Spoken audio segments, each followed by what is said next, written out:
Welcome friend, स्वागत है आपका हमारे यूट्यूब चैनल गुरुकुल क्लासेस में। आज हम लोग पढ़ने वाले हैं एक्सरसाइज 3.4। इसे पढ़ने से पहले हम आप लोग को एक बात बताना चाहते हैं कि ज़िंदगी में हमेशा पैसों के पीछे नहीं भागना चाहिए। काहे कि पैसा के पीछे भागिएगा तो वो लिमिट में आएगा, और ज्ञान के पीछे भागिएगा तो वो अनलिमिटेड आएगा। इसलिए एकदम सीखने पे ज़्यादा फोकस कीजिए, एकदम कोशिश कीजिए कि रोज़ कुछ ना कुछ नया चीज़ सीखें, है ना। तो इसी के साथ हम चालू करेंगे।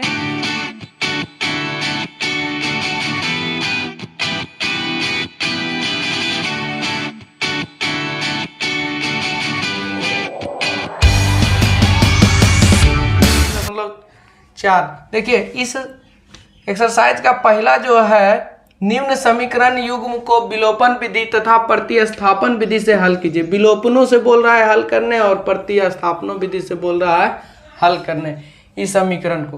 तो हम सबसे पहले ना विलोपन विधि से हल करते हैं। विलोपन विधि यहाँ लिखा भी है पहले विलोपन विधि, तो पहले विलोपन विधि से हल करते हैं। तब विलोपन विधि से हल करने का जो हम नियम बताए थे वो क्या था कि दोनों में से किसी एक को हटाना है, कैंसिल करना है। तो यहाँ पे देखिए, हम ध्यान देंगे कि यहाँ y वाला जो टर्म है एक प्लस में एक माइनस वाला। तो अगर y वाला कोफिशिएंट को अगर हम इसके कोफिशिएंट को यहाँ और इसके कोफिशिएंट को यहाँ अगर मल्टीप्लाई कर दें तो हमको चिन्ह भी नहीं बदलना पड़ेगा और एगो टर्मिनेट भी हो जाएगा, कट भी जाएगा। तो देखिए करते हैं, 3 गुना x 3x, 3 गुना y 3y बराबर 3 पचे 15, है ना। ये हो गया समीकरण नंबर 1 का पार्ट। दूसरा, 1 से इसको मल्टीप्लाई करना है तो सेम टू सेम रह जाएगा, 1 से मल्टीप्लाई करेंगे तो ये हो गया। अब देखिए, ये प्लस में और ये माइनस में कट गया। कटने के बाद देखिए 3x और 2x कुल मिला के 5x हो गया, और ये 15 और 4 19 हो गया।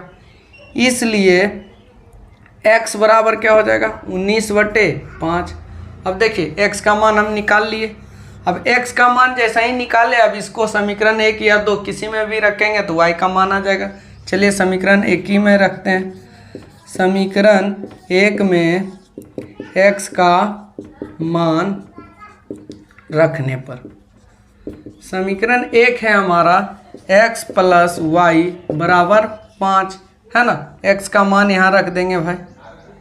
x का मान है 19/5 प्लस y बराबर 5। तो सिर्फ y बराबर क्या हो जाएगा हमारा, ये 5 माइनस 19/5। यहाँ नहीं कुछ है तो 1 है। y बराबर हो जाएगा हमारा, ये दोनों कैल्शियम लेंगे तब 5 आएगा, ये 25 और माइनस 19, यानी आ गया y का मान हमारा 6/5। तो हम x का भी मान निकाल लिए और y का भी मान निकाल लिए, है ना। अब इसको विलोपन विधि से हल किए थे, अब इसको क्या करेंगे, प्रतिस्थापन विधि से हल करेंगे। प्रतिस्थापन विधि, है ना। तो प्रतिस्थापन विधि के लिए हम पहले लिख लेते हैं इक्वेशन, x + y बराबर 5 और 2x - 3y बराबर 4। ये हमारा समीकरण 1 है और ये है 2। देखिए, प्रतिस्थापन विधि से हल करने का नियम क्या है कि अगर समीकरण नंबर 1 से x या y का मान निकालेंगे तो उसको 2 में रखेंगे। तो समीकरण नंबर 1 में चलते हैं हम। समीकरण 1 में, समीकरण 1 है हमारा x + y बराबर 5। तो अगर x का मान y के टर्म में निकाल रहे हैं तो y को उस तरफ भेज देंगे। अब देखिए, x का मान y के टर्म में आ गया, है ना। अब 1 से निकालें x का मान तो 2 में रखेंगे। यहाँ पे हम लिखेंगे समीकरण 2 में x का मान रखने पर।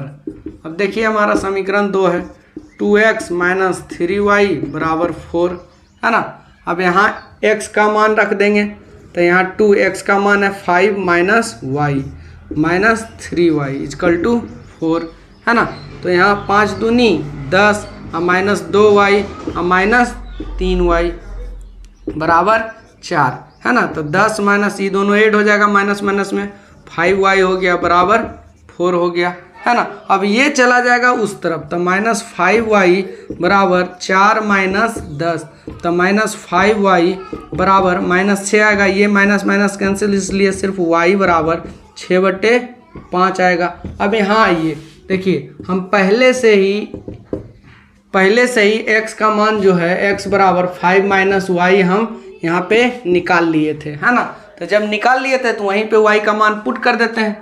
y का मान रखने पर तो देखिए x बराबर क्या हो जाएगा 5 माइनस y का मान कितना है 6/5। तो यहाँ 6/5 हम रख देंगे। x बराबर हो जाएगा, यहाँ नहीं कुछ है तो 1 है, ये दोनों का एलसीएम 5 और 1 से भाग 5 में देंगे तो 5 पचे 25 और माइनस 6। तो x का मान हमारा क्या आ गया 19/5। अब यहाँ पे देखिए हम विलोपन विधि से बनाए, x का मान हमारा 19/5 आया। प्रतिस्थापन विधि में भी x का मान क्या आया हमारा 19/5। उसके बाद फिर देखिए y का मान आया 6/5, यहाँ भी हमारा आया y का मान 6/5। तो इस तरह से देखिए कोई विधि से बनाइए समीकरण का आंसर क्या आएगा सेम ही आएगा। इसी प्रकार से इसमें 2-3 क्वेश्चन और है, वो खुद से भी आप बना सकते हैं।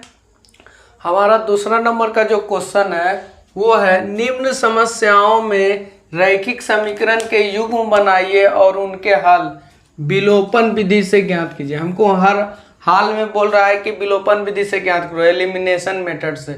जिसमें देखिए पहला जो प्रश्न है वो है हमारा यदि हम अंश में 1 जोड़ दें, यदि अंश में 1 जोड़ दें तथा हर में 1 घटा दें तो भिन्न 1 में बदल जाता है। क्या हो जाता है भिन्न 1 में बदल जाता है। यदि हर में 1 जोड़ दें तो यह 1/2 में बदल जाता है। ये हमारा प्रश्न है, वह भिन्न ज्ञात करने बोल रहा है ना। तो इस प्रकार का जब प्रश्न आता है तो हम पहले ही बता चुके हैं कि इस प्रकार का जब प्रश्न आवे तो हमको भिन्न मानना पड़ता है। तो हम मान लिए माना भिन्न x/y है, जिसका x जो है वो अंश है और y जो है वो क्या है हर है, ठीक है। अब देखिए हम मान लिए भिन्न x/y है। अब प्रश्न से हमको कहता है कि अंश में 1 जोड़ने तथा हर में 1 घटाने पर भिन्न 1 हो जाता है। भिन्न बराबर क्या हो जाता है 1। तो देखिए हम वही करेंगे, अंश जो x था उसमें 1 जोड़ दिए और हर जो y था उसमें 1 घटा दिए तो भिन्न क्या में बदल गया 1 में। क्या में बदल गया 1 में। अब हमको क्रॉस मल्टीप्लिकेशन करना है तो यहाँ नीचे 1 छुपाएंगे और 1 को इससे और इसको इससे कर देंगे। क्या हो जाएगा x+1 बराबर y-1 और यहाँ हो जाएगा x - y बराबर ये 1 को उस तरफ ले जाएंगे तो -1 हो जाएगा। तो x - y = -2। ये समीकरण नंबर हमारा क्या आ जाएगा 1। अब प्रश्न के दूसरे भाग में हम जाएंगे। प्रश्न के दूसरा भाग में बोलता है कि हर में 1 जोड़ने पर भिन्न 1/2 में बदल जाता है। तो हम अंश में ना कुछ न करेंगे, हर में क्या जोड़ देंगे 1। हर में 1 जोड़ दिए। अब यहाँ भी क्रॉस मल्टीप्लिकेशन करा देंगे, 2 गुना x 2x हो जाएगा और 1 गुना y+1 हो जाएगा। y वाला टर्म को इस तरफ लाएंगे तो 2x - y बराबर 1। ये हमारा समीकरण नंबर 2 बन जाएगा। अब हम समीकरण नंबर 1 तथा 2 को लेके चलेंगे और इससे क्या करेंगे हल करेंगे विलोपन विधि से। तो विलोपन विधि से हल करने का क्या नियम है कि समीकरण 1, 2 को लिखिए और जो है आपका कटने वाला उसको डायरेक्ट यहाँ पे देखिए दोनों y वाला टर्म बराबर था, हमको क्या करना पड़ा खाली चिन्ह बदलना पड़ा, चिन्ह बदले कट गया। उसके बाद यहाँ पे देखिए -2x और x क्या हो गया -x और ये -3 माइनस यहाँ पे हो गया कैंसिल। x बराबर क्या मान आ गया हमारा 3। अब समीकरण नंबर 1 में अगर हम x का मान रख देंगे तो हमारा y का मान नहीं आ जाएगा, तो y का मान आ गया 5। अब हम भिन्न माने थे x/y, x का मान 3 आया और y का मान 5 आया, तो 3/5 भिन्न हो जाएगा। ये हमारा क्या हो जाएगा आंसर। हमारा जो अगला प्रश्न है वो है हमारा 5 वर्ष पूर्व नूरी की आयु सोनू की आयु की 3 गुनी थी। 10 वर्ष पश्चात नूरी की आयु सोनू की आयु की 2 गुनी हो जाएगी। नूरी और सोनू की आयु कितनी है ना।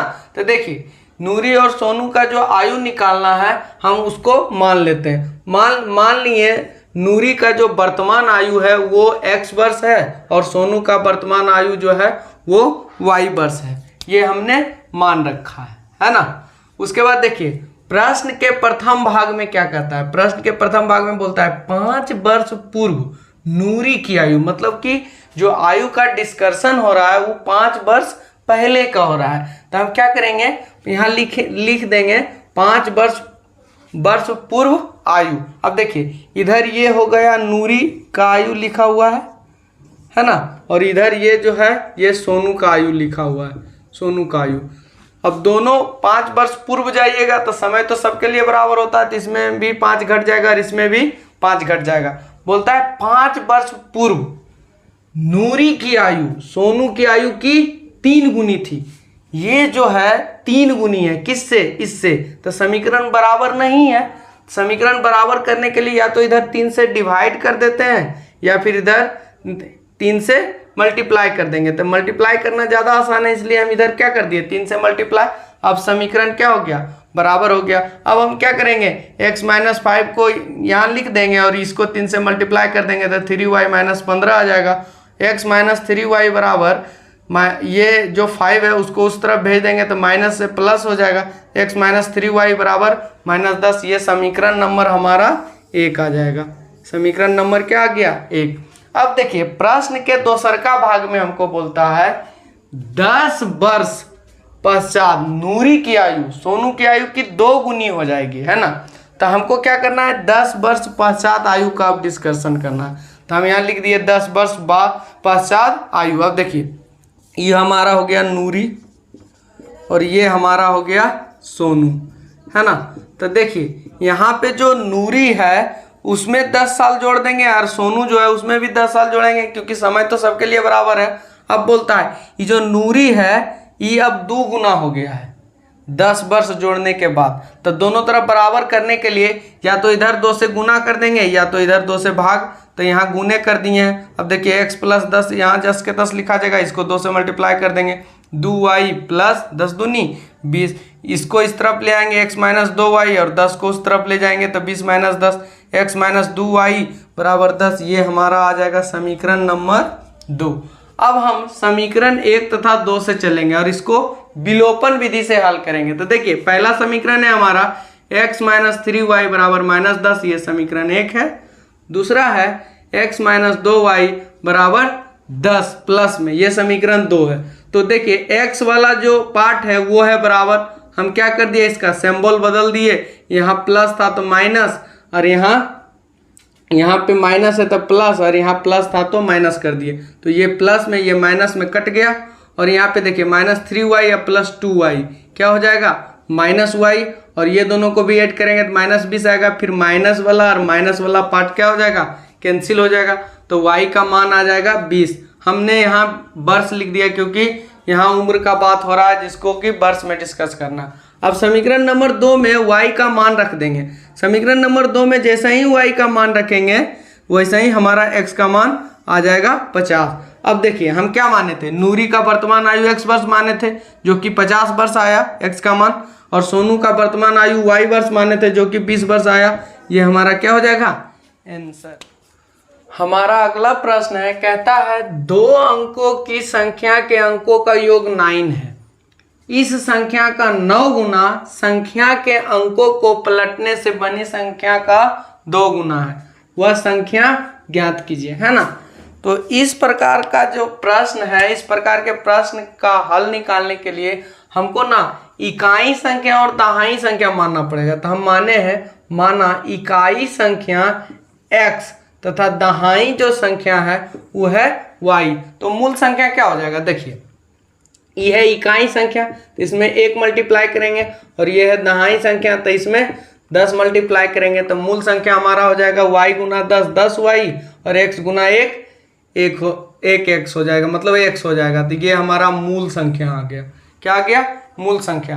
अब जो जो हमको प्रश्न में बोलेगा हम वही करेंगे, बाकी कुछ नहीं करना है। देखिए हमको प्रश्न में बोलता है 2 अंकों की संख्या के अंकों का योग 9 है। तो देखिए प्रश्न के प्रथम भाग में ये बात बोला है, तो संख्या के अंकों का योग क्या है 9। तो देखिए ये हो गया हमारा दहाई अंक और ये हमारा हो गया इकाई अंक, है ना। ये दोनों का योग क्या है 9। तो हम ये दोनों को जोड़ के चुपचाप लिख दिए y + x = 9। ये हमारा समीकरण नंबर 1 हो गया। अब प्रश्न के दूसरे भाग में कहता है, प्रश्न के दूसरे भाग में कहता है इस संख्या का 9 गुना संख्या के अंकों को पलटने से बनी संख्या का 2 गुना है। तो देखिए मूल संख्या तो हम पहले से यहाँ निकाल रखे हैं, तो ये जो मूल संख्या है इसका 9 गुना संख्या के अंक को पलट देते हैं। संख्या के अंक के पलटने से तात्पर्य है कि जहां पे था हमारा दहाई y उसको हम यहाँ भेज देंगे इकाई के पास और इसको यहाँ पे दहाई के पास भेज देंगे। देखिए वही किए, इसको यहाँ पे y होना चाहिए तो यहाँ से उठा के इसको यहाँ भेज दिया है और y वाला टर्म को वहाँ भेज दिए। मतलब कहे के साफे मतलब है कि ई इकाई वाला को हम दहाई के पास भेज दिए और ये जो दहाई वाला है उसको इकाई वाला के पास भेज दिए। और प्रश्न में बोला कि ई 9 गुना हो जाएगा और ये 2 गुना हो जाएगा, हम वही कर दिए। करने के बाद मल्टीप्लाई किए, मल्टीप्लाई करने के बाद हमारा जो समीकरण है वो सबसे पहले आया यहाँ 88 माइनस एक्स इजकल टू 0। हम इसको छोटा किए, छोटा करने के लिए ना हम 11 कॉमन ले लिए, 11 जैसे ही कॉमन लिए वैसे ही ये 8y माइनस एक्स बराबर 0 हो गया। तो हमारा आ गया समीकरण नंबर जो 2 है वो आ गया 8y माइनस एक्स। अब समीकरण 1 तथा 2 से हम विलोपन विधि से x तथा y का मान निकालेंगे। तो देखिए समीकरण नंबर 1 है y प्लस एक्स बराबर 9, ये हमारा 1 है। और समीकरण नंबर 2 है 8y माइनस एक्स बराबर 0, ये समीकरण नंबर 2 है। ये प्लस में ये माइनस में कट जाएगा, 8y और 1 9y बराबर 9 है ना, इसलिए खाली y बराबर 9/9 मतलब कि 1 आ गया। ये हमारा y का मान आ गया है ना। अब समीकरण नंबर 1 में y का मान अगर रखते हैं तो हमको x का मान तो दे देगा, x का मान 8 आ गया।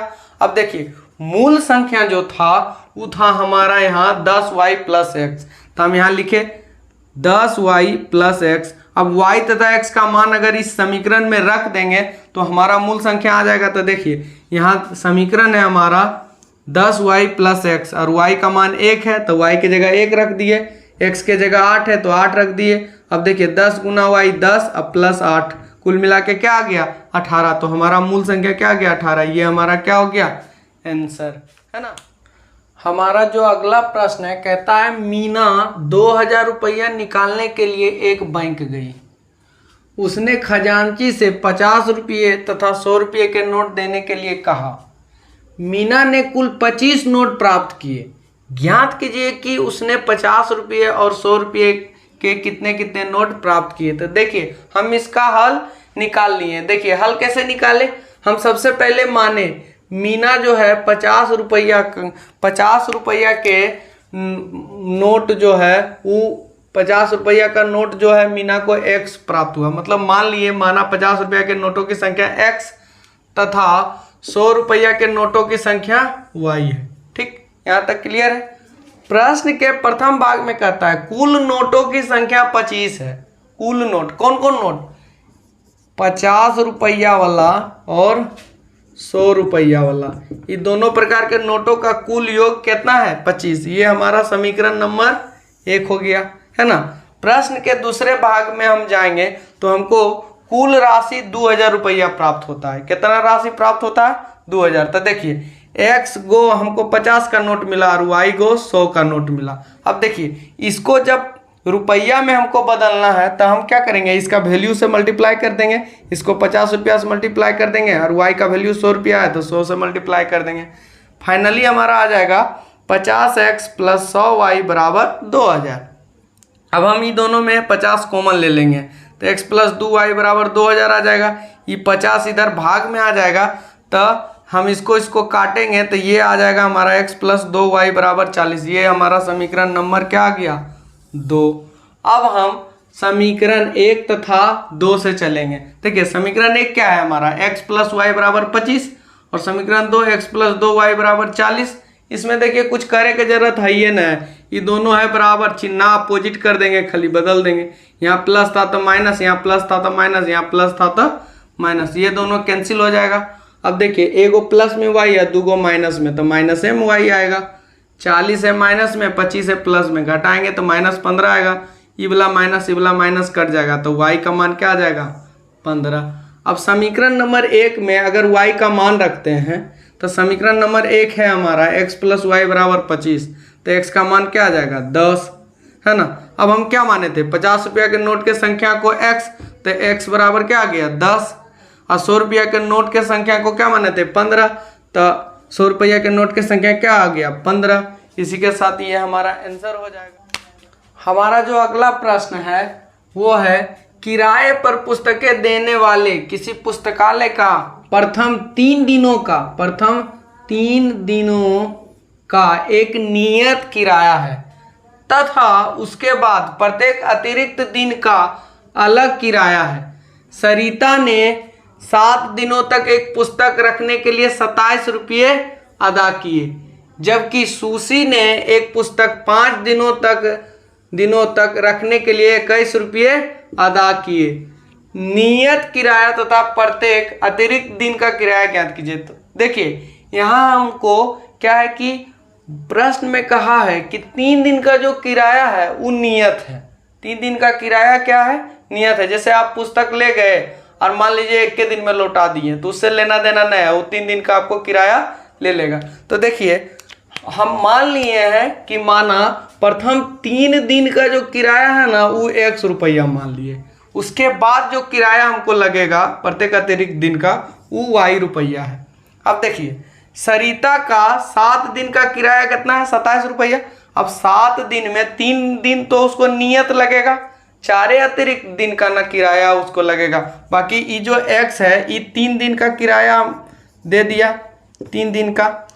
उसके बाद बच गया 7 दिन में 4 दिन, तो 4 दिन का किराया अब y वाला पार्ट देगा। तो x + 4y बराबर 27, समीकरण नंबर 1 आ जाएगा हमारा। ये क्या हो गया हमारा समीकरण नंबर 1। अब देखिए प्रश्न के दूसरे भाग में कहता है कि सुशी नाम का जो लड़की है वो 5 दिन तक रखती है किताब और 21 रुपया देती है। तो देखिए ये जो x है ये 3 दिन का किराया इसमें सम्मिलित है। 3 दिन का किराया क्लियर हो गया। 5 दिन में 3 दिन खत्म तो 2 दिन बचा, तो 2 दिन के अतिरिक्त किराया 2y हो गया। तो ये हमारा समीकरण नंबर 2 आ गया। अब हम समीकरण 1 तथा 2 से इसको हल करेंगे तो हमारा x कट जाएगा और y का मान आ जाएगा 3 रुपया। समीकरण नंबर 1 में अगर y का मान रखते हैं तो x का मान 15 रुपया आएगा। समझ गए। अब देखें यहाँ पे नियत किराया जो था वो 100 रुपया माने थे जो कि 15 आया, और प्रतिदिन का किराया जो है वो y रुपया माने थे जो कि 3 आया, और ये हमारा क्या हो गया आंसर। तो देखिए इस प्रकार का जब प्रश्न आवे ना तो जो बोले आपको निकालने उसको मान लीजिए, समझ गए। और जो भी प्रश्न में बोले एकदम वही करना है, जो प्रश्न में बोले वही करते जाइए, एकदम समीकरण बन जाएगा और समीकरण का सल्यूशन तो हम निकालिए लेंगे, है ना। तो इसी के साथ हम इसको खत्म करेंगे। धन्यवाद।